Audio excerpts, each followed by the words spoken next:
जय जगन्नाथ प्रभु। Odisha TET cracker YT platform रे मु समस्त ओटीईटी 2024 पेपर 1 एवं पेपर 2 एस्पिरेंट को स्वागत जनाऊँगी। अकॉर्डिंग टू सिलेबस आम विदिन 30 डेज रे टोटल सिलेबस को कवर करवा एवं प्रथमे चैप्टर वाइज कांसेप्ट को बुझिबा देन सेही चैप्टर रिलेटेड आम एमसीक्यू प्रैक्टिस करवा। तेबे आज क्लास रे आम मैथ पेडागोजी रो ओटीईटी सिलेबस पेपर 1 एवं पेपर 2 को नेकी यूनिट 2 रो जहाँ रही ताको आम डिस्कस करवा देन मल्टीपल चॉइस क्वेश्चन को प्रैक्टिस करवा। सो दैट विदाउट डिले चलते क्लास को स्टार्ट करवा। एवं क्लास स्टार्ट करने पूर्व मुझे कही रखी कि जदि आप चैनल को फर्स्ट टाइम विजिट करते तेज निश्चिंत चैनल को सब्सक्राइब करेंगे और क्लास भल लगे वीडियो को लाइक करेंगे। तेज आम आपणकर जदि देखिए कि ओटीईटी सिलेबस यूनिट 2 रे आपणकर मैथमेटिक्स पेडागोजी आरोह एवं अवरोह पद्धति अच्छी इंडक्टिव एंड डिडक्टिव मेथड ता सहित आपणकर संश्लेषण एवं विश्लेषण पद्धति अच्छी। तो डिटेल आम सिलेबस वाइज जीवा एवं एमती किसी भी प्रश्न आसे आपणकर आउट ऑफ सिलेबस तो सेगुड़ी को आम डिस्कस करवा। तो सर्वप्रथम देखिए कि आरोह एवं अवरोह पद्धति कौन। तो ये सब डिस्कस करने पूर्व मुझे कहबी कि पद्धति कौन आम कि जानी ना। जदि आम पद्धति कौन जाना ताहले जेतेबेले जड़े शिक्षक श्रेणी गृह कौन करते ना शिक्षादान करते तो से जो प्रसंग में शिक्षादान करते से प्रसंगर कौन ना विषय वस्तु मन रखिए। बेले बेले आपंकर क्वेश्चन आसता है कि पद्धति कौन। तो गत वर्ष किसी क्वेश्चन आसला आपंकर प्रीवियस ईयर एग्जाम रे कि मु देखिछि आपंकर आसला कि पंथा क्या कहुए पद्धति आसी न आसिक आपंकर पंथा क्या कहुए ये सब क्वेश्चन आसला। तो जदि आम देखिए पद्धति जितेबले श्रेणी गृह में जड़े शिक्षक शिक्षादान करते तो जेकोसी प्रसंगर तार विषय वस्तु एवं जो से विषय वस्तु थिबा शिक्षण शिक्षण अनुभूति गुड़िक विषय वस्तु एवं शिक्षण अनुभूति गुड़िक एक निर्दिष्ट क्रम कौन करते ना शिक्षार्थी सम्मुख में उपस्थापन करते उपस्थापना कर शैली को आम कौन कही ना पद्धति कही था। तो आशा करुँ निश्चिंत आप क्लीयर हो जाइए पद्धति कहले कौन एवं पंथा कौन ना एकाधिक पद्धतिर समाहार को समष्टि को आम कौन कही था ना पंथा कही था। गत वर्ष आपंकर ये क्वेश्चन आसला ये क्वेश्चन केउठी आप देखा पाई ना CDP child development pedagogy section आप देखा पाइबे क्वेश्चन को। तो पद्धति कौन बुझीगले कि आम कहीपर अति संक्षिप्त जदि कह जड़े शिक्षक श्रेणी गृह में जितेबाला शिक्षादान करते तो जेकोसी निर्दिष्ट प्रसंग बा विषय वस्तु को विषय वस्तु जो शिक्षण अनुभूति गुड़िक निर्दिष्ट क्रम जदि शिक्षार्थी सम्मुख में उपस्थापन करते तो से उपस्थापना कर शैली को जो शैली से शिक्षादान करते से उपस्थापना कर शैली को ही आम कौन कही ना पद्धति कही था। तो आशा करुचे निश्चिंत बुझीगले पद्धति कहले कौन। तो से पद्धति गुड़िक भितर आम नहीं पार आरोह पद्धति किसी अच्छी इंडक्टिव मेथड एवं डिडक्टिव मेथड ता सहित आपंकर आरोह वर सहित आ कौन ना संश्लेषण एवं विश्लेषण पद्धति अच्छी आपंकर। तो डिटेल आम बुझा संश्लेषण कौन विश्लेषण कौन एवं आपंकर प्रति वर्ष ही ओटीईटी रे पेपर 1 पेपर 2 रे आपंकर क्वेश्चन आसुची। तो सर्वप्रथम देखिए कि आरोह पद्धति कौन। तो आरोह पद्धति कौन जदि आम देखा कि वास्तव दृष्टांत माध्यम ये मेंशन अच्छी सब किसी आम पढ़ार आवश्यकता ना जहाँ इंपोर्टाट से गुड़ आम देखा बुझा वास्तव दृष्टांत माध्यम एक साधारण सत्य उपनीत होगा पद्धति को आरोह पद्धति कहुए। तो यार अर्थ कौन जितेबले जड़े शिक्षक श्रेणी गृह में गणित शिक्षादान दिखती तो वास्तव दृष्टांत माने रियल जदि आम कह रियल एग्जाम्पल को लेकिन जदि जड़े शिक्षक श्रेणी गृह में शिक्षादान करते एवं शेष में कौन हुए ना एक निर्दिष्ट सत्य आम जब उपनीत होते से पद्धति को आम आरोह पद्धति कहुए। तो मन रखिए ये पॉइंटा कि आरोह पद्धति क्या कहुए। तो वास्तव दृष्टांत माध्यम रियल आम जो एग्जाम्पल देते से मध्यम जदि आम श्रेणी गृह में शिक्षादान कले शेष में कौन ना एक निर्दिष्ट सत्य जब उपनीत हेले तो आम कहीपर कौन ना आरोह पद्धति।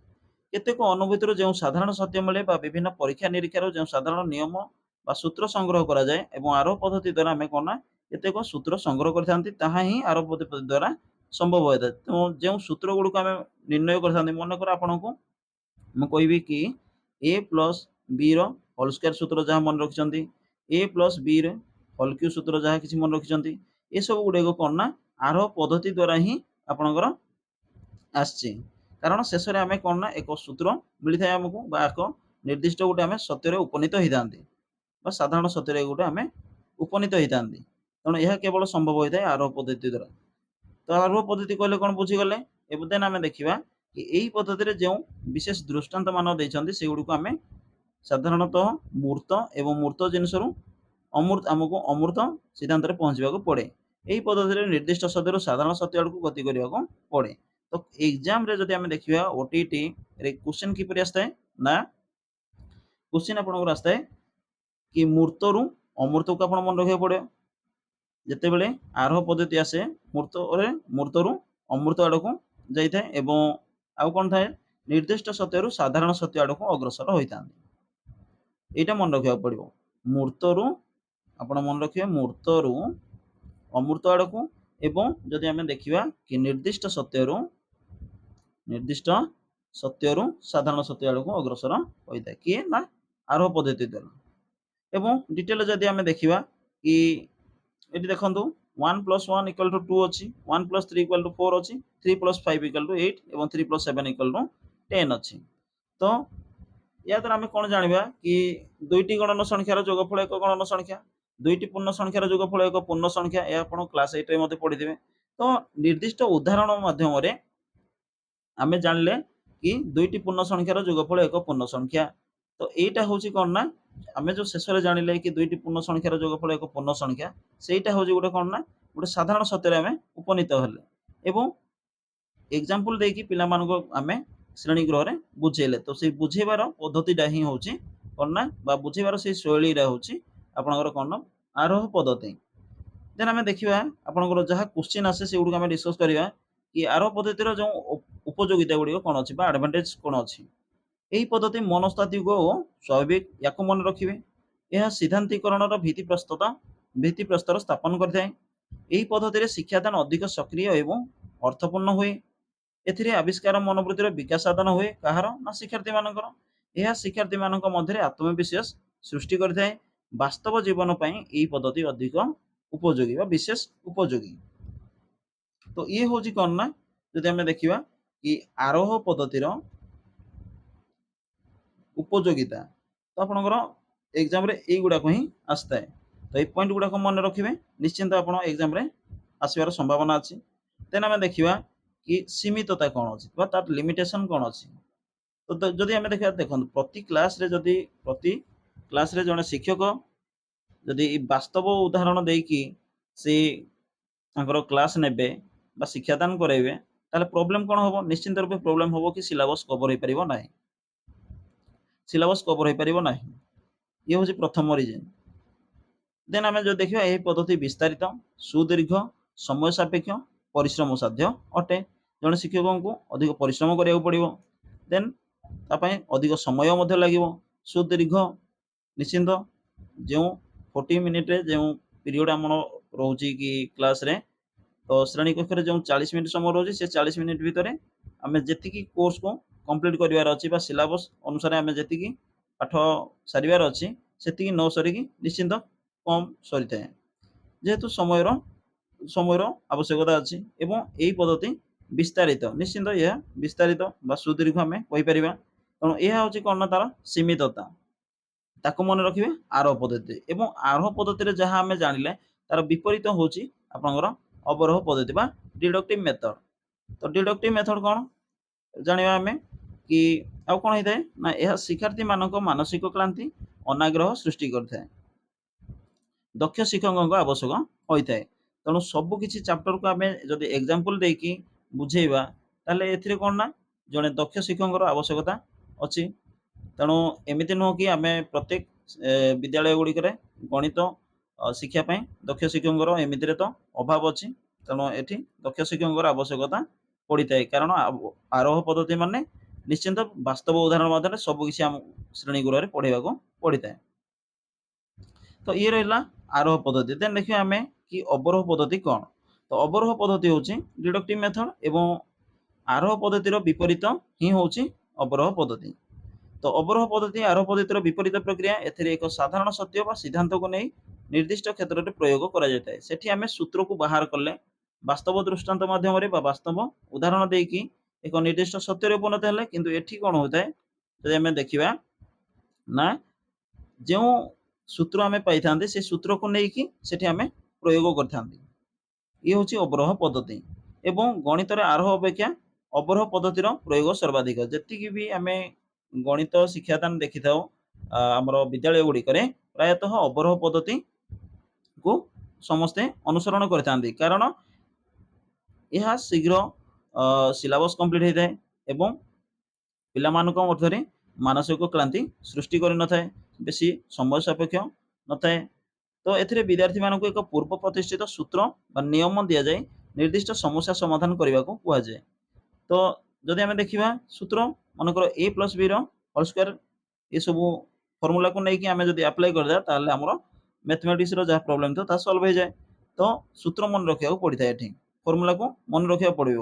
ଯଦି ଆମେ ଫର୍ମୁଲା ଭୁଲିଯିବା ତାହେଲେ କ'ଣ ହେବ ନା ସେ ଗଣିତର ଯେଉଁ ସମସ୍ୟାଟାକୁ ଆମେ ସମାଧାନ କରିପାରିନଥାନ୍ତି। ତେଣୁ ବିଦ୍ୟାର୍ଥୀମାନେ ଏହି ସୂତ୍ର ବା ନିୟମକୁ ପ୍ରମାଣିତ ସତ୍ୟ ଉକ୍ତି ବୋଲି ଗ୍ରହଣ କରିଥାନ୍ତି। ଏହି ପଦ୍ଧତି ସାଧାରଣ ସତ୍ୟରୁ ଆପଣ ଏଇଟା ହିଁ ମନେ ରଖିବେ, এই ପଏଣ୍ଟ ଗୁଡ଼ିକ।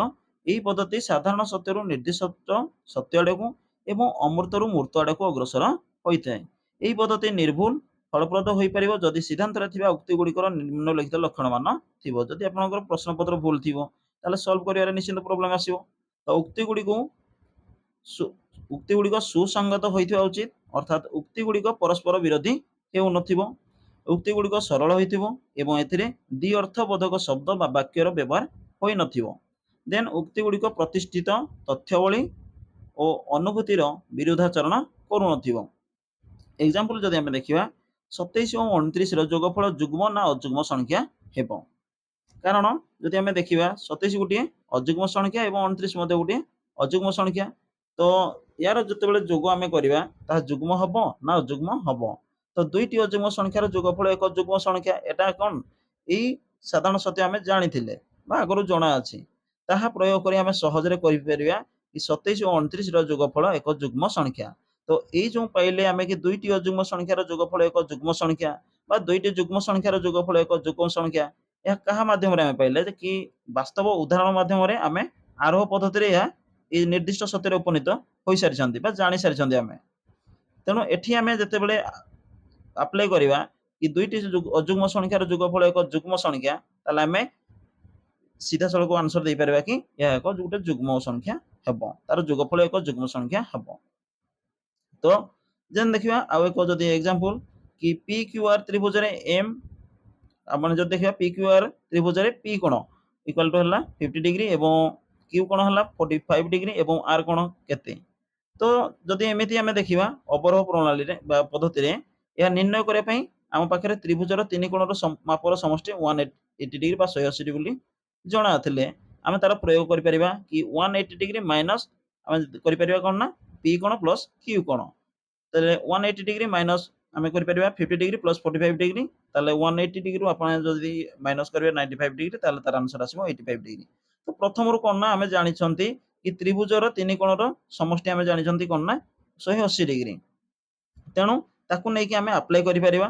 ତେଣୁ ଇଏ ଥିଲା କ'ଣ ନା ସୂତ୍ରକୁ ନେଇକି ଯଦି ଆପ୍ଲାଏ କଲେ ଆପଣ ଗୋଟେ ସିମ୍ପଲ ୱାର୍ଡରେ ମନେ ରଖିବେ, ଯଦି ସୂତ୍ରକୁ ନେଇକି ଆପ୍ଲାଏ କଲେ ତାହେଲେ ସେଇଟା ହେଉଛି ଅବରୋହ ପଦ୍ଧତି ବା ଡିଡକ୍ଟିଭ ମେଥଡ। ଯଦି ଆମେ ଏମିତି ଏକ ପ୍ରଣାଳୀରୁ ବା ଯେଉଁ ପଦ୍ଧତି ମାଧ୍ୟମରୁ ଆମେ କ'ଣ ନା ଏକ ସୂତ୍ର ବାହାର କରିଥାନ୍ତି, ଉଦାହରଣ ନେଇକି ଶେଷରେ ଆମେ ସାଧାରଣ ସତ୍ୟରେ ଉପନୀତ ହେଲେ କି ତ୍ରିଭୁଜର ତିନି କୋଣର ସମଷ୍ଟି 180 ଡିଗ୍ରୀ ଆମେ ଶେଷରେ ଜାଣିଲେ, ତ ଏଇଟା ହେଉଛି ଆରୋହ ପଦ୍ଧତି। କିମ୍ବା ବର୍ଗ ଚିତ୍ରର ଚାରି କୋଣର ସମଷ୍ଟି ବା ବର୍ଗ କ୍ଷେତ୍ରର ଚାରି କୋଣର ସମଷ୍ଟି ହେଲା 360 ଡିଗ୍ରୀ। ବୃତ୍ତର ଆମେ ମାପ କରି ଦେଖିଲେ ଏସବୁ ଯଦି ଆମେ ତାର କୋଣ ଗୁଡ଼ିକର ସମଷ୍ଟି ଜାଣିଲେ ଶେଷରେ ଉପନୀତ ହେଲେ, ତାହେଲେ ଉଦାହରଣ ନେଇକି ଶେଷରେ ଯଦି ଉପନୀତ ହେଲେ ତାହେଲେ ସେଇଟା ଆମେ କହିପାରିବା କ'ଣ ନା ଗୋଟିଏ ଆରୋହ। ଏବଂ ସେଇ ସୂତ୍ରକୁ ନେଇକି ଯଦି ଆମେ କୌଣସି ଏକ ଗାଣିତିକ ସମସ୍ୟାକୁ ସମାଧାନ କରିବା ପାଇଁ ଯଦି ପ୍ରୟୋଗ କଲେ ସେଇଟା ଆପଣଙ୍କର ହେବ କ'ଣ ନା ଅବରୋହ ପଦ୍ଧତି ବା ଡିଡକ୍ଟିଭ ମେଥଡ। ତ ଇଏ ଥିଲା ଆରୋହ ଏବଂ ଅବରୋହ। ଦେନ୍ ଆମେ ଦେଖିବା ତାର ଉପଯୋଗିତା କ'ଣ ଅଛି, ଆଡଭାଣ୍ଟେଜେସ୍ କ'ଣ ଅଛି କାହାର ନା ଅବରୋହ ପଦ୍ଧତିର। ଏହି ପଦ୍ଧତି ସଂକ୍ଷିପ୍ତ ଏବଂ କମ ସମୟ ଆବଶ୍ୟକ କରେ, ନିଶ୍ଚିନ୍ତ କଥା, କାରଣ ସେଠି ଆମେ ଆରୋହ ପଦ୍ଧତିରେ ଉଦାହରଣ ଦେଇକି ଆମେ କରୁଥିଲେ ବା ସଲ୍ଭ କରୁଥିଲେ। ଉଦାହରଣ ଦେଇକି ସମସ୍ତ ଶିକ୍ଷାର୍ଥୀମାନଙ୍କୁ ଶ୍ରେଣୀ ଗୃହରେ ଜଣେ ଶିକ୍ଷକ ଏମିତି ସଲ୍ଭ କରିଥାନ୍ତି, କିନ୍ତୁ ଏଠି କ'ଣ ନା ଜଣେ ଶିକ୍ଷକ ସିଧାସଳଖ ସେ ବ୍ଲାକବୋର୍ଡରେ ତାଙ୍କର ପ୍ରାୟତଃ ଅବରୋହ ପଦ୍ଧତି ଆମର କହିପାରିବା କି ବହୁଳ ବ୍ୟବହାର କରାଯାଇଥାଏ ଶ୍ରେଣୀ ଗୃହରେ।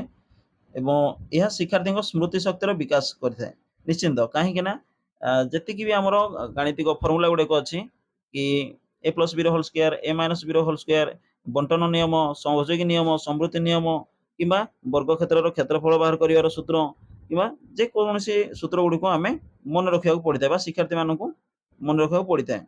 ସମସ୍ୟା ସମାଧାନର ଗତି ଓ ଦକ୍ଷତାକୁ ଏହି ପଦ୍ଧତି ତ୍ୱରାନ୍ୱିତ କରେ। ଯାହା ଆମେ ବାସ୍ତବ ଉଦାହରଣ ଦେଇକି ଯଦି ଆମେ ତାକୁ ସଲ୍ଭ କରିବା ତାହେଲେ ଅଧିକ ସମୟ ଲାଗିବ, କିନ୍ତୁ ସୂତ୍ର ମାଧ୍ୟମରେ ଯଦି ଆମେ ତାକୁ ସମାଧାନ କରିବା ନିଶ୍ଚିନ୍ତ କମ ସମୟ ମଧ୍ୟରେ ସମାଧାନ କରିପାରିବେ ଶିକ୍ଷାର୍ଥୀମାନେ। ଦେଖିବା ଆମେ କି ପ୍ରାରମ୍ଭିକ ବିଦ୍ୟାର୍ଥୀଙ୍କ ପାଇଁ ଏହା ବିଶେଷ ଉପଯୋଗୀ। ଯେଉଁମାନେ ନୂଆ କି ବିଦ୍ୟାଳୟକୁ ଯାଇଥିବେ ତ ସେମାନଙ୍କ ପାଇଁ ଏହା ଅତ୍ୟନ୍ତ ଉପଯୋଗୀ। ଅଭ୍ୟାସ ଓ ପୁନରାଲୋଚନା ପାଇଁ ଏହା ବିଶେଷ ଉପଯୋଗୀ। ଯଦି ଆମେ ସୂତ୍ରକୁ ବାରମ୍ବାର ରିପିଟେଡ୍ ତାକୁ ପ୍ରାକ୍ଟିସ୍ ନ କରିବା ତାହେଲେ ଆମେ ଭୁଲି ଯାଇଥାନ୍ତି। ଏବଂ ପିଲାମାନଙ୍କର ଅଙ୍କ କଷିବା କୌଶଳ, ନିର୍ଭୁଲ ଭାବ ଓ ନିର୍ଭୀକତା ବୃଦ୍ଧି ପାଇଥାଏ। କେଉଁଥିରେ ନା ଅବରୋହ ପଦ୍ଧତିରେ। ଦେନ୍ ଦେଖିବା ତାର ଲିମିଟେସନ କ'ଣ ଅଛି ବା ସୀମିତତା କ'ଣ ଅଛି। ଏହି ପଦ୍ଧତିରେ ଶିକ୍ଷାର୍ଥୀର ଚିନ୍ତା ଓ ପ୍ରଜ୍ଞା ଶକ୍ତିର ବିକାଶ ସାଧନ ହୋଇନଥାଏ, କାରଣ ସେ ତ ସୂତ୍ର ମନେ ରଖିଛି ନେଇକି ସୂତ୍ରକୁ ଆପ୍ଲାଏ କଲା ଜଣେ ଶିକ୍ଷାର୍ଥୀ, ତେଣୁ ଏଠି ଚିନ୍ତା ଶକ୍ତି ବା କ୍ରିଏଟିଭିଟିର କିଛି ଡେଭଲପ ହୋଇନଥାଏ। ଏହି ପଦ୍ଧତିରେ ଅନେକ ସୂତ୍ର ଓ ନିୟମ ମୁଖସ୍ଥ କରିବାକୁ ପଡ଼ିଥାଏ। ନିଶ୍ଚିନ୍ତ ଯଦି ଆମେ ସୂତ୍ର ଥରେ ଭୁଲିଯିବା ତାହେଲେ ଆମେ ସେଇ ଗାଣିତିକ ସମସ୍ୟାଟାକୁ ସମାଧାନ କରିବା ଆମ ପାଇଁ କଷ୍ଟକର ହୋଇଯାଏ। ତେଣୁ ସୂତ୍ର ମନେ ରଖିବାକୁ ପଡ଼ିବ। ସୂତ୍ର ଭୁଲିଗଲେ ସମସ୍ୟା ସମାଧାନ କରିବା ସହଜ ହୋଇନଥାଏ। ଏଥିରେ ବିଦ୍ୟାର୍ଥୀ ନିଷ୍କ୍ରିୟ ଓ ଶିକ୍ଷକ ସକ୍ରିୟ ଭୂମିକା ଗ୍ରହଣ କରିଥାନ୍ତି। ଏହା ନିଶ୍ଚିନ୍ତ ସତ୍ୟ। କ'ଣ ପାଇଁ? ପ୍ରାୟତଃ ଆମ ବିଦ୍ୟାଳୟ ଗୁଡ଼ିକରେ ଶ୍ରେଣୀ ଗୃହରେ କ'ଣ ହେଇଥାଏ ନା ଯେତେବେଳେ ଗଣିତ ଶିକ୍ଷକ ଗଣିତ ଶିକ୍ଷାଦାନ କରନ୍ତି ତ ସେମାନେ ଆସିବେ କ'ଣ ନା ଡାଇରେକ୍ଟ ଏ ପ୍ଲସ୍ ବିର ହୋଲ୍ ସ୍କୋୟାର ସୂତ୍ରକୁ ଆପ୍ଲାଏ କରିକି ଗଣିତର ସମସ୍ୟାଟାକୁ ସମାଧାନ କରିବେ। କିନ୍ତୁ ଏହା ଦ୍ୱାରା କ'ଣ ହେଇଥାଏ ନା ଶିକ୍ଷାର୍ଥୀମାନେ କେବଳ ନିଷ୍କ୍ରିୟ ଥାନ୍ତି ଏବଂ ଶିକ୍ଷକ ସକ୍ରିୟ ଭୂମିକାରେ ଦେଖାଯାଇଥାନ୍ତି। ଏବଂ ବାସ୍ତବ ନିର୍ଦ୍ଦିଷ୍ଟ ଉଦାହରଣ ବିନା ସାଧାରଣ ନିୟମ ଓ ସୂତ୍ରକୁ ବୁଝିବା ପିଲାମାନଙ୍କ ପାଇଁ କଷ୍ଟସାଧ୍ୟ ହୋଇଥାଏ। ଯେତେବେଳେ ବି ଆମେ ଏ ପ୍ଲସ୍ ବିର ହୋଲ୍ ସ୍କୋୟାର ସୂତ୍ରକୁ ଆମେ ବାହାର କରିବା ତ ସେତେବେଳେ କ'ଣ ହୁଏ ନା ତାର ବାସ୍ତବ ବା ରିଅଲ ଯଦି ଆମେ ଏକ୍ସାମ୍ପଲ ଦେଇକି ପିଲାମାନଙ୍କୁ ବୁଝେଇବା ତାହେଲେ ସୂତ୍ର ଭଲ ମନେ ରଖିପାରିବେ। ବଟ୍ ଯଦି ଆମେ ବିନା ଉଦାହରଣରେ ପିଲାମାନଙ୍କୁ ବୁଝେଇବା ତାହେଲେ ତାହା ନିଶ୍ଚିନ୍ତ ଶିକ୍ଷାର୍ଥୀମାନଙ୍କ ପାଇଁ କଷ୍ଟସାଧ୍ୟ ହୋଇଥାଏ। ପ୍ରକୃତରେ ଆରୋହ ଅବରୋହ ପଦ୍ଧତି ଦୁଇଟି ଭିନ୍ନ ପଦ୍ଧତି ନୁହନ୍ତି। ଏହା ଏକ ସମ୍ପୂର୍ଣ୍ଣ ପଦ୍ଧତିର ଦୁଇଟି ମୁଖ୍ୟ ଅଂଶ। ଯଦି ଆମେ କହିବା ଗୋଟିଏ ମୁଦ୍ରାର ଦୁଇଟି ପାର୍ଶ୍ୱ ମଧ୍ୟ କହିପାରିବା। ଆରୋହ ପଦ୍ଧତିରେ ଶିକ୍ଷାର୍ଥୀ ଶିକ୍ଷା ଲାଭ ସମୟରେ ଯେଉଁ ସବୁ ସମ୍ପର୍କ ବା ନିୟମ ଆବିଷ୍କାର କରେ, ଅବରୋହ ପଦ୍ଧତିରେ ସେ ସବୁର ପର୍ଯ୍ୟବେକ୍ଷଣ ଓ ପ୍ରୟୋଗ କରିବା ଫଳରେ ଆରୋହରେ ଉପଲବ୍ଧ ନିୟମ ବା ସମ୍ପର୍କର ସତ୍ୟତା ପ୍ରତିପାଦିତ ହୋଇଥାଏ। ତ ଇଏ ଥିଲା ଆରୋହ ଅବରୋହ ପଦ୍ଧତି। ଦେନ୍ ଆମେ ଦେଖିବା କି ବିଶ୍ଳେଷଣ ଓ ସଂଶ୍ଳେଷଣ ପଦ୍ଧତି କ'ଣ, ଆନାଲିଟିକ୍ ଏଣ୍ଡ ସିନ୍ଥେଟିକ୍ ମେଥଡ କ'ଣ ଅଛି। ଅଧିକାଂଶ ଗାଣିତିକ ସମସ୍ୟାର ଦୁଇଟି ବିଶେଷ ଅଂଶ ଥାଏ, ଯଥା ସ୍ୱୀକାର୍ଯ୍ୟ ଓ ପରିକଳ୍ପନା, ହାଇପୋଥେସିସ୍ ଏବଂ ଯଦି ଆମେ ଦେଖିବା କନକ୍ଲୁଜନ, ସିଦ୍ଧାନ୍ତକୁ ଆମେ କନକ୍ଲୁଜନ ମଧ୍ୟ କହିଥାନ୍ତି। ସମସ୍ୟାରେ ଯାହା ସତ୍ୟ ବୋଲି ଦତ୍ତ ଥାଏ ତାହା ହେଉଛି ସ୍ୱୀକାର୍ଯ୍ୟ ଏବଂ ଯାହା ପ୍ରମାଣ କରିବାକୁ ଥାଏ ତାହାକୁ ସିଦ୍ଧାନ୍ତ ବୋଲି କୁହାଯାଏ। ବେଳେବେଳେ ଦେଖିବେ କି ଆପଣଙ୍କୁ କୌଣସି ଗାଣିତିକ ସମସ୍ୟା ରହିଲା, ସେଠି ଆପଣଙ୍କର ଦତ୍ତ ମାନେ ଆପଣଙ୍କୁ ଦିଆଯାଇଥାଏ, ତ ୟାକୁ ନେଇକି ଯାହା କିଛି ଦିଆଯାଇଥିବ, ମନେକର ଏ ର ଭ୍ୟାଲୁ ଦିଆଯାଇଥିବ ଆପଣଙ୍କୁ 4 ଏବଂ ବି ର ଭ୍ୟାଲୁ ମନେକର ଦିଆଯାଇଥିବ 6, ତ ୟାକୁ ନେଇକି ଆପଣ କ'ଣ କରିଥାନ୍ତି ନା ଆପ୍ଲାଏ କରିଥାନ୍ତି କୌଣସି ଏକ୍ସାମକୁ କୌଣସି ମ୍ୟାଥମେଟିକ୍ସ ପ୍ରୋବ୍ଲେମକୁ ସଲ୍ଭ କରିବା ପାଇଁ। ତ ସେଇ ସମୟରେ କ'ଣ ହୁଏ ନା ଯାହା ଦିଆଯାଇଥାଏ ତାକୁ ଦତ୍ତ ବୋଲି କହିଥାନ୍ତି ଏବଂ ଯାହା ଶେଷରେ ପ୍ରମାଣ କରିବାକୁ ପଡ଼ିଥାଏ ତାକୁ ଆମେ ସିଦ୍ଧାନ୍ତରେ ଉପନୀତ ହେଲେ ବୋଲି କହିଥାନ୍ତି। ତ ମନେ ରଖିବେ ଦତ୍ତ ଏବଂ ସିଦ୍ଧାନ୍ତ। ଦେନ୍ ଦେଖିବା ବିଶ୍ଳେଷଣ ପଦ୍ଧତି। ତ ବିଶ୍ଳେଷଣ ପଦ୍ଧତି କହିଲେ କ'ଣ, ପ୍ରଥମେ ବୁଝିବା ଆନାଲିଟିକ୍ ମେଥଡ। ବିଶ୍ଳେଷଣର ଅର୍ଥ ଭାଗ ଭାଗ କରିବା। କୌଣସି ଏକ ସମସ୍ୟାକୁ ଭିନ୍ନ ଭିନ୍ନ ଅଂଶ ବିଶେଷରେ ପରିଣତ କରିବାକୁ ବିଶ୍ଳେଷଣ କହନ୍ତି। କୌଣସି ଏକ ସମସ୍ୟାକୁ ବା କୌଣସି ଏକ ଗାଣିତିକ ସମସ୍ୟା ଅଛି ଏବଂ ତାକୁ ଆମେ କ'ଣ କରିଥାନ୍ତି ନା ଭିନ୍ନ ଭିନ୍ନ ଅଂଶରେ ପରିଣତ କରିବାକୁ ବିଶ୍ଳେଷଣ କହିଥାନ୍ତି। ଅର୍ଥାତ୍ ଏକ ସମସ୍ୟାକୁ ବିଭିନ୍ନ ଅର୍ଥପୂର୍ଣ୍ଣ ଅଂଶରେ ବିଭକ୍ତ କରି ଏକ ନିର୍ଦ୍ଦିଷ୍ଟ ସମାଧାନରେ ଉପନୀତ ହେବା ହିଁ ବିଶ୍ଳେଷଣ ରୂପେ ପରିଚିତ। ଏହି ପଦ୍ଧତିରେ ସମସ୍ୟାର ଅର୍ଥପୂର୍ଣ୍ଣ ଅଂଶମାନ ଚିହ୍ନଟ କରିବା ପରେ ପୂର୍ବ ଜ୍ଞାନ ଓ ଧାରଣା ହେବା ସଙ୍ଗେ ଅଂଶଗୁଡ଼ିକ ସମ୍ବୋଧିତ କରି ସମାଧାନର ପନ୍ଥା ନିରୂପଣ କରାଯାଏ। ଏହାକୁ ମୁଖ୍ୟତଃ ଆମେ ଏକ ଆବିଷ୍କାର ପଦ୍ଧତି ବୋଲି କହିବା। ତ ଏଠି ମନେ ରଖିବେ କ'ଣ, ବିଶ୍ଳେଷଣ ପଦ୍ଧତି ଏକ ଆବିଷ୍କାର ପଦ୍ଧତି ବୋଲି ମନେ ରଖିବେ। ଦେନ୍ ଏହି ପଦ୍ଧତିର ସୋପାନ ଗୁଡ଼ିକ ହେଲା, ଯଦି ଆମେ ଦେଖିବା କିପରି ଆମେ ଏହି ପଦ୍ଧତିକୁ ବ୍ୟବହାର କରିଥାନ୍ତି, ସମସ୍ୟାର ଅର୍ଥପୂର୍ଣ୍ଣ ଅଂଶମାନଙ୍କୁ ଚିହ୍ନଟ କରିବା, ଶିକ୍ଷାର୍ଥୀର ପୂର୍ବ ଜ୍ଞାନ ଅଭିଜ୍ଞତା ସହ ସେମାନଙ୍କର ସମ୍ପର୍କ ସ୍ଥାପନ କରିବା, ସମସ୍ୟା ସମାଧାନର ପନ୍ଥା ନିର୍ଦ୍ଧାରଣ କରିବା। ତିନୋଟି ସୋପାନ ଅଛି, ତିନୋଟି ସୋପାନକୁ ମନେ ରଖିବେ। ଏମିତି ଇମ୍ପୋର୍ଟାଣ୍ଟ ନୁହଁ, ତଥାପି ଆପଣ ମନେ ରଖିଥିବେ। ଏବଂ ଇମ୍ପୋର୍ଟାଣ୍ଟ କ'ଣ ଅଛି ନା ଇଏଲ୍ ଥର୍ଣ୍ଡାଇଙ୍କ ଯେଉଁ ସଂଜ୍ଞା ଅଛି ସଂଜ୍ଞାକୁ ମନେ ରଖିବେ। Analysis is the highest intellectual performance of the mind.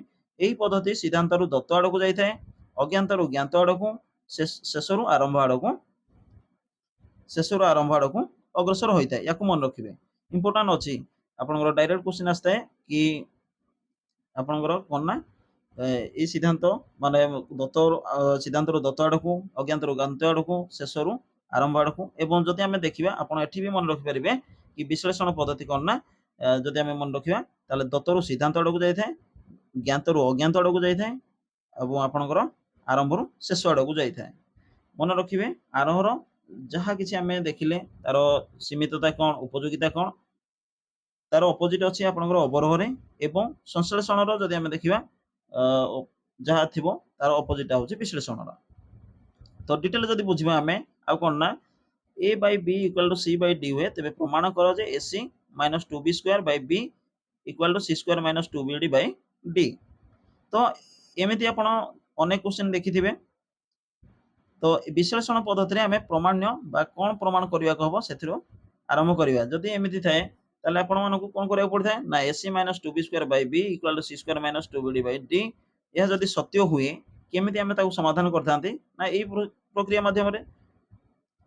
ତ ଏଠି ଯାହା ଦତ୍ତ ଥିବ, କିଛି ଦତ୍ତ ଥାଏ ଏବଂ ଯାହା ଆମେ ସାଧାରଣ ସତ୍ୟରେ ଉପନୀତ ହେଲେ ତାକୁ ଆମେ ସିଦ୍ଧାନ୍ତ ବୋଲି କହିପାରିବା। ତ ଯଦି ଦେଖିବା ତାହେଲେ ଏଇ ମାଧ୍ୟମରେ ଆମେ ସଲ୍ଭ କରିଥାନ୍ତି। ବିଶ୍ଳେଷଣାତ୍ମକ କିଛି ଆସିବନି କ୍ୱେଶ୍ଚିନ୍, କେବଳ ଆପଣ ଜାଣନ୍ତୁ ବିଶ୍ଳେଷଣାତ୍ମକ ଉକ୍ତି ଗୁଡ଼ିକ ସମସ୍ୟାର ପ୍ରାମାଣିକ ଉକ୍ତି ନୁହନ୍ତି, ବରଂ ଏହି ଉକ୍ତି ଗୁଡ଼ିକ ପ୍ରମାଣ ଆବିଷ୍କାର କରିବାର ଉକ୍ତି ଅଟନ୍ତି। ସଂଶ୍ଳେଷଣ ପଦ୍ଧତି ସମସ୍ୟା ସମାଧାନ କରିଥାଏ। ତ ତାର ଉପଯୋଗିତା ଆମେ ମନେ ରଖିବାର ଅଛି, ଯେଉଁଗୁଡ଼ିକ ଆପଣଙ୍କର ଏକ୍ଜାମରେ ଆସୁଛି ତ ତାକୁ ଆମେ ସମୟ ଦେବା ଉଚିତ। ଅନ୍ୟଥା ଦେଲେ ଆମର ଅନ୍ୟଥା ସମୟ ଦେଲେ ଆମର ଲାଭ କିଛି ହବ ନାହିଁ। ଉପଯୋଗିତା କ'ଣ ଯଦି ଆମେ ଦେଖିବା, ବିଶ୍ଳେଷଣ ଏକ ତର୍କ ସିଦ୍ଧ ପଦ୍ଧତି। ଏହା ଶିକ୍ଷାର୍ଥୀ ମନରୁ ସନ୍ଦେହ ଦୂରୀଭୂତ କରିଥାଏ। ଏହା ଶିକ୍ଷାର୍ଥୀର ଚିନ୍ତା ଓ ପ୍ରଜ୍ଞା ଶକ୍ତିର ବିକାଶ ସାଧନ କରିଥାଏ। ଏହା ପ୍ରମାଣ ଧାରା ଆବିଷ୍କାର କରିବାର ଏକ ପଦ୍ଧତି। ଏଥିରେ ଶିକ୍ଷଣ ଦୀର୍ଘସ୍ଥାୟୀ ହୋଇଥାଏ। ତ ଏଇ ଯେଉଁ ଆପଣଙ୍କର ଉପଯୋଗିତା ଦେଇଛି ତାକୁ ମନେ ରଖିବେ। ଡାଇରେକ୍ଟ କ୍ୱେଶ୍ଚିନ୍ ଆପଣଙ୍କର ଏଇଆ ହିଁ ଆସିବ। ଏମିତି ନୁହଁ କି ଆପଣଙ୍କୁ ବୁଝେଇବାକୁ ପଡ଼ିବ, କେବଳ ତାର ସୀମିତତା କ'ଣ ଅଛି ଏବଂ ଉପଯୋଗିତା କ'ଣ ଅଛି ତାକୁ ମନେ ରଖିକି ଯିବେ। ସୀମିତତା କ'ଣ? ବିଶ୍ଳେଷଣ ପଦ୍ଧତି ପରିଶ୍ରମ ସାଧ୍ୟ ଅଟେ। ଏହା ଏକ ପରୋକ୍ଷ ପଦ୍ଧତି। ଶିକ୍ଷକ ଓ ଶିକ୍ଷାର୍ଥୀ ମାନଙ୍କର ବିଶେଷ ଗାଣିତିକ ଯୁକ୍ତିର ଦକ୍ଷତା ଉପରେ ଏହି ପଦ୍ଧତିର ସଫଳତା ନିର୍ଭର କରେ। ଯଦି ଯେଉଁ ଶିକ୍ଷକ ଶ୍ରେଣୀଗୃହରେ ଥିବା ଶିକ୍ଷକ ବା ଯେ ଶିକ୍ଷାଦାନ କରୁଥାନ୍ତି ଏବଂ ଶିକ୍ଷାର୍ଥୀ ମାନଙ୍କର ଯଦି ବିଶେଷ ଗାଣିତିକ ଯୁକ୍ତିର ଦକ୍ଷତା ଅଛି ତାହେଲେ ଏହି ପଦ୍ଧତିର କ'ଣ ହୁଏ ନା ସକ୍ସେସଫୁଲି ହୋଇଥାଏ। ଦେନ୍ ଦେଖିବା ଆମେ ସଂଶ୍ଳେଷଣ ପଦ୍ଧତି। ପ୍ରଥମେ ଦେଖିଲେ ଆମେ ବିଶ୍ଳେଷଣ, ଦେନ୍ ଦେଖିବା ସଂଶ୍ଳେଷଣ ପଦ୍ଧତି। ତ ସଂଶ୍ଳେଷଣ ପଦ୍ଧତି କ'ଣ? ସଂଶ୍ଳେଷଣ ବିଶ୍ଳେଷଣର ବିପରୀତ ପ୍ରକ୍ରିୟା ଅଟେ, ଯାହା ମୁଁ ପୂର୍ବରୁ ଆମେ ଆଲୋଚନା କରୁଥିଲେ। ଆରୋହର ବିପରୀତ ଆସିବ ଆପଣଙ୍କର କ'ଣ ନା ଅବରୋହ ପଦ୍ଧତି ଏବଂ ସଂଶ୍ଳେଷଣର ବିପରୀତ ଆସିବ ବିଶ୍ଳେଷଣ ପଦ୍ଧତି। କୌଣସି ସମସ୍ୟାକୁ ବିଶ୍ଳେଷଣ କରିସାରିବା ପରେ ତାର ଅର୍ଥପୂର୍ଣ୍ଣ ଅଂଶମାନଙ୍କୁ ଏକତ୍ରିତ କରି ସମସ୍ୟାର ଏକ ସଫଳ ସମାଧାନ ନିର୍ଦ୍ଧାରଣ କରିବା ପ୍ରକ୍ରିୟାକୁ ସଂଶ୍ଳେଷଣ କୁହାଯାଏ। ଏହି ପଦ୍ଧତିରେ ଜ୍ଞାତ ତଥ୍ୟ ଗୁଡ଼ିକୁ ଏକତ୍ରିତ କରି ଏକ ଧାରଣା ବା ସତ୍ୟରେ ପହଞ୍ଚିବାକୁ ହୁଏ, ଯେଉଁଠାରେ ଅଜ୍ଞାତ ତଥ୍ୟ ଗୁଡ଼ିକୁ ସ୍ପଷ୍ଟ ପ୍ରମାଣିତ ହୋଇଥାଏ। ତ ତାକୁ ମନେ ରଖିବାର କିଛି ଆବଶ୍ୟକତା ନାହିଁ। ଏଠି ଆପଣଙ୍କର ଇମ୍ପୋର୍ଟାଣ୍ଟ ମନେ ରଖିବେ କ'ଣ ନା ଏହି ପଦ୍ଧତି ଜ୍ଞାତରୁ ଅଜ୍ଞାତ ଆଡ଼କୁ, ଆରମ୍ଭରୁ ଶେଷ ଆଡ଼କୁ ଏବଂ ଦତ୍ତରୁ ସିଦ୍ଧାନ୍ତ ଆଡ଼କୁ। ତ ସେଠି କ'ଣ ଥିଲା, ସେଠି ଯଦି ଦେଖିବା ତାର ଓଲଟା ହିଁ ଥିଲା। ଅଜ୍ଞାତରୁ ଜ୍ଞାତ ଆଡ଼କୁ, ଶେଷରୁ ଆରମ୍ଭ ଆଡ଼କୁ, ସିଦ୍ଧାନ୍ତରୁ ଦତ୍ତ ଆଡ଼କୁ। କିନ୍ତୁ ଏଇଠି ଆପଣଙ୍କର କ'ଣ ଅଛି, ତାର ଅପୋଜିଟ୍ଟା ହିଁ ଅଛି। ତାକୁ ମନେ ରଖିବେ। ଏବଂ ଯଦି ଆମେ ତାର ଏକ୍ଜାମ୍ପଲ ନେଇକି ବୁଝିବା ତାହେଲେ କ'ଣ ନା ସଂଶ୍ଳେଷଣ ପଦ୍ଧତିରେ ଆମେ ସମାଧାନ କରିବାକୁ ହେଲେ ତଥ୍ୟରୁ ଆରମ୍ଭ କରିବା। ତ ଦତ୍ତ ଅଛି, ବେଳେବେଳେ ଆପଣଙ୍କୁ ଏମିତି ବି ଦେଇଥାଏ କି a by b equal to c by d। ତାହେଲେ ଆମେ କ'ଣ କରନ୍ତି, ଏଇ ପ୍ରୋସେସରେ ସଲ୍ଭ କରିଥାନ୍ତି। ad equal to bc, କାରଣ ବଜ୍ର ଗୁଣନ କରିଥାନ୍ତି ad into bc ଏବଂ ବଜ୍ର ଗୁଣନ କରିସାରିଲା ପରେ ଆମେ କିପରି ନିର୍ଣ୍ଣୟ କରିଥାନ୍ତି, ଯାହା ପ୍ରୋସେସ ଅଛି ସେଇ ପ୍ରୋସେସରେ ଆମେ କରିଥାନ୍ତି। ତ ସେଗୁଡ଼ିକୁ ଆମେ ଡିସ୍କସନ୍ କରି କିଛି ଲାଭ ନାହିଁ। ତ ଦେନ୍ ଆମେ ଦେଖିବା ତାର ଉପଯୋଗିତା କ'ଣ ଅଛି। ସଂଶ୍ଳେଷଣ ପଦ୍ଧତି ଶୃଙ୍ଖଳିତ ଅଟେ, ସହଜରେ ବୁଝି ହୁଏ। ଏହି ପଦ୍ଧତି ଦ୍ୱାରା ସମାଧାନକୁ ଲିଖିତ ଭାବେ ପ୍ରକାଶ କରିବା ସହଜ ଓ ବୋଧଗମ୍ୟ ହୋଇଥାଏ। ପାଠ୍ୟପୁସ୍ତକର ପ୍ରସଙ୍ଗଗୁଡ଼ିକର ଶିକ୍ଷାଦାନ ତ୍ୱରାନ୍ୱିତ କରିବାରେ ଏହା ବ୍ୟବହାର କରାଯାଏ। ଏବଂ ସୀମିତତା କଥା ଯଦି ଆମେ ଦେଖିବା ତାହେଲେ ସଂଶ୍ଳେଷଣ ପଦ୍ଧତି ଶିକ୍ଷାର୍ଥୀ ମନରେ ଅନେକ ସନ୍ଦେହ ରଖିଯାଇଥାଏ। ଏ ପଏଣ୍ଟକୁ ଆପଣ ମନେ ରଖିବେ, ପ୍ରାୟତଃ କ୍ୱେଶ୍ଚିନ୍ ଆସିଥାଏ। ଏବଂ ଏହି ପଦ୍ଧତି ପ୍ରତି ସୋପାନରେ କାରଣକୁ ସ୍ପଷ୍ଟ କରିନଥାଏ। ଏଥିରେ ବୋଧଶକ୍ତି ଅପେକ୍ଷା ସ୍ମୃତି ଶକ୍ତିର ବିକାଶ ହୋଇଥାଏ। 2018 ରେ ଆପଣଙ୍କର ଏହି କ୍ୱେଶ୍ଚିନ୍ ଆସିଥିଲା କି କେଉଁ ପଦ୍ଧତି ମାଧ୍ୟମରେ ବା କେଉଁ ପଦ୍ଧତି ଦ୍ୱାରା ଆବିଷ୍କାର ମନୋଭାବର ବିକାଶ ସାଧନ ସହଜ ହୋଇନଥାଏ। ତ ଡାଇରେକ୍ଟ କ୍ୱେଶ୍ଚିନ୍ ଆସିବାର ସମ୍ଭାବନା ବହୁତ ଥାଏ। ଓଟିଟିରେ ପ୍ରାୟତଃ ଆପଣଙ୍କର ଏଇ ସବୁ ସୀମିତତା ହେଲା, ବିଶ୍ଳେଷଣ ପଦ୍ଧତି, ସଂଶ୍ଳେଷଣ ପଦ୍ଧତି, ଆରୋହ ପଦ୍ଧତି, ଅବରୋହ ପଦ୍ଧତି, ଏସବୁର ସୀମିତତା ଏବଂ ତାର ଉପଯୋଗିତା ୟାକୁ ନେଇକି ପ୍ରଶ୍ନ ଆସେ। ଏବଂ ବେଳେବେଳେ ଆସେ କ'ଣ ନା ଆପଣଙ୍କର ଦତ୍ତରୁ ସିଦ୍ଧାନ୍ତ ଆଡ଼କୁ, ନିର୍ଦ୍ଦିଷ୍ଟ ସତ୍ୟରୁ ସାଧାରଣ ସତ୍ୟ ଆଡ଼କୁ, ଏସବୁ କ୍ୱେଶ୍ଚିନ୍ ଆସିଥାଏ। ତେଣୁ ସବୁ ଏଠି ଇମ୍ପୋର୍ଟାଣ୍ଟ ଆପଣ ମନେ ରଖିବେ ତାର ଉପଯୋଗିତା କ'ଣ, ତାର ସୀମିତତା କ'ଣ, ଦୁଇଟି ଗଲା। ଏବଂ ଆପଣ ମନେ ରଖିବେ କି କେଉଁ ପଦ୍ଧତିରେ କ'ଣ ଘଟିଥାଏ, ଦତ୍ତରୁ ସିଦ୍ଧାନ୍ତ ଆଡ଼କୁ ବା କିଏ ସିଦ୍ଧାନ୍ତରୁ ଦତ୍ତ ଆଡ଼କୁ, ନିର୍ଦ୍ଦିଷ୍ଟ ସତ୍ୟରୁ ସାଧାରଣ ସତ୍ୟ ଆଡ଼କୁ, ନା କି ସାଧାରଣ ସତ୍ୟରୁ ନିର୍ଦ୍ଦିଷ୍ଟ ସତ୍ୟ ଆଡ଼କୁ, ଏଇଗୁଡ଼ିକ ମନେ ରଖିବେ। ଅଦରୱାଇଜ ଆଉ କିଛି ନ ପଢ଼ିଲେ ବି ଚଳିବ ଆପଣଙ୍କର। ଦେନ୍ ଇମ୍ପୋର୍ଟାଣ୍ଟ ଆଉ କ'ଣ ଅଛି କି ବେଳେବେଳେ ଆପଣଙ୍କର ସିଲାବସରେ ତ ମେନସନ୍ ଅଛି କି ଇଣ୍ଡକ୍ଟିଭ୍ ମେଥଡ଼, ଡିଡକ୍ଟିଭ୍ ମେଥଡ଼, କିନ୍ତୁ ସିଲାବସ ବାହାରୁ ବେଳେବେଳେ ଆପଣଙ୍କର କ୍ୱେଶ୍ଚିନ୍ ଆସିଥାଏ। ଏମିତି ନୁହଁ କି ସବୁ କିଛି ସିଲାବସ ଭିତରୁ ହିଁ କ୍ୱେଶ୍ଚିନ୍ ଆସିବ, ନା ସେମିତି କିଛି ନଥାଏ। ଆପଣଙ୍କର ବେଳେବେଳେ ସିଲାବସ ବାହାରୁ ହିଁ କ୍ୱେଶ୍ଚିନ୍ ଆସିଥାଏ। ତ ପ୍ରକଳ୍ପ ପଦ୍ଧତି ଅଛି ଆପଣଙ୍କର ଗଣିତରେ, ଯଦି ଆମେ ପେଡାଗୋଜିରେ ଦେଖିବା ମ୍ୟାଥମେଟିକ୍ସର, ତ ପ୍ରକଳ୍ପ ପଦ୍ଧତି ମନେ ରଖିବେ ଆପଣଙ୍କର ଦୁଇ ପ୍ରକାର। ଗୋଟିଏ ହେଉଛି କ'ଣ ନା ବ୍ୟକ୍ତିଗତ ପ୍ରକଳ୍ପ ଏବଂ ଅନ୍ୟଟି ହେଉଛି ସାମାଜିକ ପ୍ରକଳ୍ପ। ଏବଂ ମନେ ରଖିବେ ବ୍ୟକ୍ତିଗତ ପ୍ରକଳ୍ପ କହିଲେ ସେ ନାଁରୁ ଆପଣ ଜାଣିପାରୁଥିବେ ଜଣେ ଶିକ୍ଷାର୍ଥୀ ଦ୍ୱାରା ସମ୍ପାଦିତ କାର୍ଯ୍ୟକୁ ଆମେ ଯେଉଁ କାର୍ଯ୍ୟ ସମ୍ପାଦିତ ହୋଇଥାଏ ତାକୁ ଆମେ ବ୍ୟକ୍ତିଗତ ପ୍ରକଳ୍ପ କହିଥାନ୍ତି। ଏବଂ ସାମାଜିକ ପ୍ରକଳ୍ପ କହିଲେ କ'ଣ, ଗୋଟିଏ ଦଳ ଶିକ୍ଷାର୍ଥୀମାନଙ୍କ ଦ୍ୱାରା ସମ୍ପାଦିତ କାର୍ଯ୍ୟ ଯେଉଁ ହେଇଥାଏ ତାକୁ ଆମେ ସାମାଜିକ ପ୍ରକଳ୍ପ ବୋଲି କହିଥାନ୍ତି। ଏବଂ ଇମ୍ପୋର୍ଟାଣ୍ଟ ଆଉ କ'ଣ ଅଛି ମନେ ରଖିବା, ଜନ୍ ଡୁଇଙ୍କ ବାସ୍ତବବାଦୀ ତତ୍ତ୍ୱ ଉପରେ ଏହି ପଦ୍ଧତି ଆଧାରିତ। ତ ପ୍ରକଳ୍ପ ପଦ୍ଧତି କ'ଣ ନା ଜନ୍ ଡୁଇଙ୍କ ବାସ୍ତବବାଦୀ ତତ୍ତ୍ୱ, ଏହି ବାସ୍ତବବାଦୀ ତତ୍ତ୍ୱ ଉପରେ କ'ଣ ନା ପ୍ରକଳ୍ପ ପଦ୍ଧତିଟା ଆଧାରିତ ଅଛି। ଏବଂ ଡକ୍ଟର କିଲପାଟ୍ରିଙ୍କ ମତରେ ପ୍ରକଳ୍ପ ହେଉଛି ଉଦ୍ଦେଶ୍ୟ ଭିତ୍ତିକ ସମ୍ପୂର୍ଣ୍ଣ କାର୍ଯ୍ୟକଳାପର ଏକକ ଯାହାକି ଏକ ସାମାଜିକ ପରିବେଶରେ ପରିଚାଳିତ ହୁଏ। ତ ମନେ ରଖିବେ ଦୁଇଟି ପଏଣ୍ଟ ଅଛି, ଗୋଟେ ହେଉଛି ଆପଣଙ୍କର ଡକ୍ଟର କିଲପାଟ୍ରିକ ଏବଂ 1930 ଯାହାକି ଯଦି ଆମେ ଇଭିଏସ୍ ପଢିଲା ବେଳେ ତାକୁ ଡିସ୍କସ୍ କରିବା, ପ୍ରକଳ୍ପ ପଦ୍ଧତିର ସୋପାନ ଗୁଡ଼ିକ ମଧ୍ୟ ଆସିଥାଏ, କ୍ୱେଶ୍ଚିନ୍ ଆସିଥାଏ। ଦେନ୍ ଆଉ ଗୋଟେ ମନେ ରଖିବେ କି ଏଠି ସଂଜ୍ଞା ଷ୍ଟିଭେନସନଙ୍କ, କିଲପାଟ୍ରିକ ମନେ ରଖିବେ, କିଲପାଟ୍ରି ଏବଂ ଷ୍ଟିଭେନସନ ଏଇ ଦୁଇଟି ସଂଜ୍ଞାକୁ ମନେ ରଖିଯିବେ। ତ ଷ୍ଟିଭେନସନ କ'ଣ କହିଥିଲେ, project is defined as a problematic act carried to its completion in its natural setting, ଅର୍ଥାତ୍ ଏକ ସମସ୍ୟା ବହୁଳ କାର୍ଯ୍ୟ ଯାହା ପ୍ରାକୃତିକ ଅବସ୍ଥିତିରେ ସମ୍ପାଦନ କରାଯାଇଥାଏ। ତ କିଲପାଟ୍ରିକଙ୍କ ଏବଂ ରହିଲା କି ଷ୍ଟିଭେନସନଙ୍କ ଯେଉଁ ସଂଜ୍ଞା ଅଛି ତାକୁ ମନେ ରଖିବେ, ସିଏ ହେଉଛି ଇମ୍ପୋର୍ଟାଣ୍ଟ। ଏବଂ ପ୍ରକଳ୍ପ ପଦ୍ଧତି କାର୍ଯ୍ୟ ମାଧ୍ୟମରେ ଶିକ୍ଷଣ ନିୟମ ଉପରେ ପର୍ଯ୍ୟବେସିତ। ଏଇ ଛୋଟ ଛୋଟ ପଏଣ୍ଟକୁ ମନେ ରଖିବେ, କାରଣ ପ୍ରିଭିୟସ୍ ଇୟର ଯଦି ଆମେ ଦେଖିବା ତାହେଲେ ଯେତେବେଳେ ଆପଣଙ୍କର ଓଟିଟିର ଆନ୍ସର କି ଆସେ ତ ପିଲାମାନେ କ'ଣ କରିଥାନ୍ତି ନା ଆନ୍ସର କିକୁ ବହୁତ କିଛି ଭୁଲ ବୋଲି ଦର୍ଶାଇଥାନ୍ତି। ପ୍ରକୃତରେ ତାହା କିଛି ଭୁଲ ଥାଏ, ବିଏସ୍ସିର ସେମିତି ଖାମଖିଆଲି ତ ସବୁବେଳେ କଣ୍ଟ୍ରୋଭର୍ସି ଲାଗି ରହିଥାଏ, ସେସବୁକୁ ସମସ୍ତେ ଜାଣନ୍ତି। ବଟ୍ ବେଳେବେଳେ ଏମିତି କିଛି ଆସିଥାଏ କ୍ୱେଶ୍ଚିନ୍ ଯାହାକି ଆପଣଙ୍କର ଡାଇରେକ୍ଟ ବୁକ୍ରୁ ହିଁ ଆସିଥାଏ। ତ ମନେ ରଖିବେ ପ୍ରକଳ୍ପ ପଦ୍ଧତି କାର୍ଯ୍ୟ ମାଧ୍ୟମରେ ଶିକ୍ଷଣ ନିୟମ ଉପରେ ପର୍ଯ୍ୟବେସିତ। ଏବଂ ଗତ ବର୍ଷ ଆପଣଙ୍କର ଆସିଥିଲା କି ଯଦି ଆମେ ଦେଖିବା ପନ୍ଥା କାହାକୁ କୁହାଯାଏ, ଏକାଧିକ ପଦ୍ଧତିର ସମାହାର, ଅନେକ ପଦ୍ଧତିର ସମାହାର, ତେଣୁ ଛୋଟ ଛୋଟ ଡିଫରେନ୍ସରେ ମଧ୍ୟ ଆପଣଙ୍କର 1 ମାର୍କ ଆସିଯିବ, ତେଣୁ ତାକୁ ଗୁରୁତ୍ୱ ଦେବେ। ଦେନ୍ ଏହାର ପ୍ରୟୋଗ ଦ୍ୱାରା ଜ୍ଞାନର ବୃଦ୍ଧି ହୁଏ ବୋଲି ମନେ କରାଯାଇଥାଏ। ଏହା ସ୍ୱତଃସ୍ଫୂର୍ତ୍ତ ଓ ସ୍ୱାଭାବିକ ପରିସ୍ଥିତିରେ ଶିକ୍ଷାଦାନର ଏକ ପଦ୍ଧତି। ଏ ଆପଣଙ୍କର ପ୍ରକଳ୍ପ ପଦ୍ଧତି ସିଲାବସରେ ମେନସନ୍ ନାହିଁ, ତଥାପି ଆପଣ ମନେ ରଖିବେ। ଏବଂ ତାର ସୋପାନ ଗୁଡ଼ିକ ବହୁତ ଇମ୍ପୋର୍ଟାଣ୍ଟ, ତାକୁ ମନେ ରଖିବେ। ହୋଇପାରେ ଆପଣଙ୍କର ଇଭାଲୁଏସନ୍ ସିଡିପିରେ ଆସିପାରେ। ପ୍ରକଳ୍ପ ପଦ୍ଧତି ଆପଣଙ୍କର ଦେଖନ୍ତୁ ପାଠଟା ସବୁ ସହିତ ସବୁ ଟପିକ୍ ସହିତ ରିଲେଟେଡ୍ ଅଛି, ଯେହେତୁ ସିଡିପିରେ ମଧ୍ୟ ଆସିବାର ସମ୍ଭାବନା ଅଛି। ତେଣୁ ପ୍ରକଳ୍ପ ପଦ୍ଧତି ସେଠି ଅଛି, ଇଭିଏସ୍ରେ ମଧ୍ୟ ଆପଣଙ୍କର ପ୍ରକଳ୍ପ ପଦ୍ଧତି ଅଛି, FC4ରେ ମଧ୍ୟ ପ୍ରକଳ୍ପ ପଦ୍ଧତି ଅଛି। ତ ନିଶ୍ଚିନ୍ତ ଆପଣଙ୍କୁ ପଢ଼ିବାକୁ ପଡ଼ିବ। ତ 5ଟି ସୋପାନ ଦେଇ ଗତି କରିବାକୁ ପଡ଼ିଥାଏ ପ୍ରକଳ୍ପ ପଦ୍ଧତି। ଗୋଟେ ହେଉଛି ପରିସ୍ଥିତି ଯୋଗାଇବା, ମନେ ରଖିବେ, ମନୋନୀତ କରିବା ବା ତାଙ୍କର ଯାହା କିଛି ଇଂଲିଶ ଟର୍ମରେ ମଧ୍ୟ ଆପଣ ମନେ ରଖିପାରିବେ, choosing and purposing the projects, providing the situation, ଯୋଜନା ପ୍ରସ୍ତୁତି ନମ୍ବର 3ରେ ଆପଣଙ୍କର।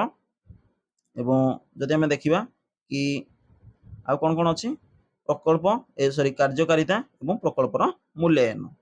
ସବୁ କିଛି ୟାକୁ ମନେ ରଖିବେ, ଯେଉଁ 5ଟି ତାର ସୋପାନ ଅଛି, ନିଶ୍ଚିନ୍ତ ଏକ୍ସାମରେ ଦେଖିବାକୁ ମିଳିପାରେ ଆପଣଙ୍କୁ। ଦେନ୍ ଦେଖିବା ଜ୍ଞାନ ସଂଗଠନ ପନ୍ଥାର ମୁଖ୍ୟ ଧାରଣା କ'ଣ ଅଛି। ତ ଯେଉଁ ଜ୍ଞାନ ସଂଗଠନ ଅଛି ଇଏ ବି ମଧ୍ୟ ଆପଣଙ୍କର ସିଡିପିରେ ଆସିବାର ସମ୍ଭାବନା ଅଛି। ସିଡିପି ସିଲାବସରେ ମଧ୍ୟ ଅଛି, ଚାଇଲ୍ଡ ଡେଭଲପମେଣ୍ଟ ଆଣ୍ଡ ପେଡାଗୋଜିର।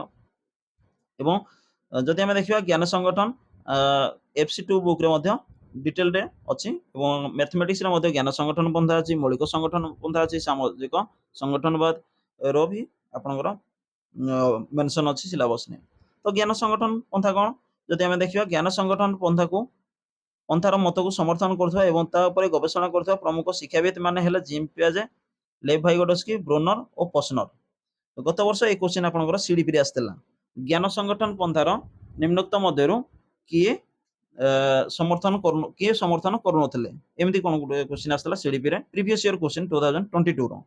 ତ ଭାବିବେନି କି ଇଏ ଗୋଟେ କୋଶ୍ଚିନ୍ କ'ଣ ହେଇପାରିବ, ହଁ ହେଇପାରେ, ଏମିତି ବି କୋଶ୍ଚିନ୍ ଆସିପାରେ ଆପଣଙ୍କର। ତ ମନେ ରଖିବେ ଜ୍ଞାନ ସଂଗଠନ ପନ୍ଥାକୁ କେଉଁମାନେ ସମର୍ଥନ କରୁଥିଲେ, ଜେମ୍ ପିଆଜେ, ଲେଭ ଭାଇଗୋଟସ୍କି, ବ୍ରୋନର ଏବଂ ପସନର। ତ ସେମାନେ ଏହି ପନ୍ଥାକୁ ନିମ୍ନଲିଖିତ ମୁଖ୍ୟ ଧାରଣା ଉପରେ ଆଧାରିତ କରିଥିଲେ। ତ ଜ୍ଞାନ ସଂଗଠନ ପନ୍ଥା କ'ଣ ତାକୁ ବୁଝିନେବା। ଶିକ୍ଷାର୍ଥୀ ସକ୍ରିୟ ହୋଇ ଜ୍ଞାନ ନିର୍ମାଣ, ନିଜର ଜ୍ଞାନ ନିର୍ମାଣ କରିଥାଏ। ତ ଜ୍ଞାନ ସଂଗଠନ ପନ୍ଥା ମାନେ ଏଠି ଚାଇଲ୍ଡ ସେଣ୍ଟର୍ଡ ବା ଶିକ୍ଷାର୍ଥୀ ନିଜେ ଆକ୍ଟିଭ ହୋଇଥାଏ। ଜ୍ଞାନ ସଂଗଠନର ସଂରଚନା ମୁଖ୍ୟତଃ ଶିକ୍ଷାର୍ଥୀର ଅଭିଜ୍ଞତାକୁ ନେଇ ହୋଇଥାଏ। ବ୍ୟକ୍ତିଗତ କାର୍ଯ୍ୟକଳାପର ସଂଗଠନ ମୁଖ୍ୟତଃ ସ୍ୱନିର୍ଦ୍ଦେଶିତ ଅର୍ଥାତ୍ କୌଣସି ଧରାବନ୍ଧା ନୀତିକୁ ଏହା ପ୍ରତ୍ୟାଖ୍ୟାନ କରିଥାଏ। ସାମାଜିକ ଭାବ ବିନିମୟ ବା ସୋସିଆଲ ଇଣ୍ଟରାକ୍ସନ ଦ୍ୱାରା ଶିକ୍ଷଣ ସମ୍ଭବ ହୋଇଥାଏ, ଏବଂ ଉପଯୁକ୍ତ ଶିକ୍ଷଣ ପରିସ୍ଥିତି ଓ କାର୍ଯ୍ୟ ଦ୍ୱାରା ହିଁ ଅର୍ଥପୂର୍ଣ୍ଣ ଓ ଫଳପ୍ରଦ ଶିକ୍ଷଣ ସମ୍ଭବ ହୋଇଥାଏ। ତ ମନେ ରଖିବେ ଗୋଟିଏ ପଏଣ୍ଟ ଇମ୍ପୋର୍ଟାଣ୍ଟ କି ଜ୍ଞାନ ସଂଗଠନ ପନ୍ଥାରେ ଶିକ୍ଷାର୍ଥୀ ସକ୍ରିୟ ହୋଇ ଜ୍ଞାନ ନିର୍ମାଣ କରିଥାଏ। ଏଇ ପଏଣ୍ଟଟାକୁ ଆପଣ ମନେ ରଖିବେ, ଦେନ୍ ଆପଣ ଅଟୋମେଟିକ ଅଲଗା ପଏଣ୍ଟ ଗୁଡ଼ାକ ପାଇଯିବେ। ଦେନ୍ ଦେଖିବା ବିଭିନ୍ନ ପ୍ରକାର ସଂଗଠନବାଦ, ଯାହାକି ଆମେ ଡିସ୍କସ୍ କରୁଥିଲେ।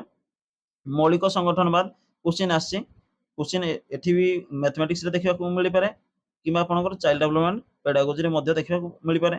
କି ମୌଳିକ ସଂଗଠନବାଦର ଯଦି ଆମେ ପ୍ରବକ୍ତା କିଏ, ତାହେଲେ ଆପଣ କହିବେ ଭନ୍ ଗ୍ଲାସରଫେଲ୍ଡ ହେଉଛନ୍ତି କ'ଣ ନା ମୌଳିକ ସଂଗଠନବାଦର ପ୍ରବକ୍ତା, ଏବଂ ଜେନ୍ ପିଆଜେଙ୍କର ବୌଦ୍ଧିକ ବିକାଶ ତତ୍ତ୍ୱକୁ ଭିତ୍ତି କରି ଗ୍ଲାସରଫେଲ୍ଡ ବା ଭନ୍ ଗ୍ଲାସରଫେଲ୍ଡ ମୌଳିକ ସଂଗଠନବାଦ ସପକ୍ଷରେ ମତ ବ୍ୟକ୍ତ କରିଥିଲେ।